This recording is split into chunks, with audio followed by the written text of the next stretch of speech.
پاکستان تحریک انصاف کے رہنما فواد چودھری کا مسلم لیگ نون کی سینئر نائب صدر مریم نواز کے لیے نیک تمناؤں کا اظہار۔ ٹویٹر پر جاری پیغام میں رہنما P T I Fawad Chaudhry نے مریم نواز کو مینشن کرتے ہوئے ان کے لیے نیک خواہشات کا اظہار کیا۔ لکھا کہ آپ جلد صحتیاب ہو جائیں۔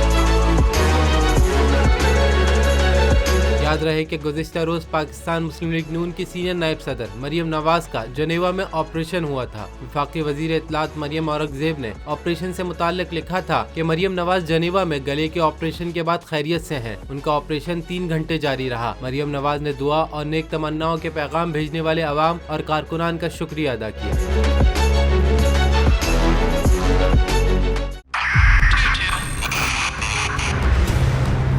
بہت سارے تحفے بھی دیکھے گیا پاکستان کی عوام کو۔ پاکستان کی عوام کو ایک تحفہ یہ دیا کہ عوام کو پتہ چل گیا کہ پاکستان کا میڈیا کیا ہے۔ حق اور سچ کا سفر سال 2022 میں بول رہا نمبر 1۔ ہم نے بہت سارے شوز اور ٹرانسمیشنز کی، پورا سال مسلسل جدوجہد میں نکل گیا کہ یہ ووٹ آف کانفیڈنس کے پیچھے کون لوگ تھے۔ توڑے ریٹنگ کے سبھی ریکارڈ۔ سوشل میڈیا پر بھی سب سے زیادہ تیزی سے 2.4 بلین ویوز کا سنگ میل عبور کیا۔ اینکرز کو بھی عوام میں سب سے زیادہ مقبولیت ملی اور سوشل میڈیا پر بھی بول رہا سب پر بھاری۔ سبسکرائب کریں اور بیل دبائیں تاکہ کوئی خبر رہ نہ جائے۔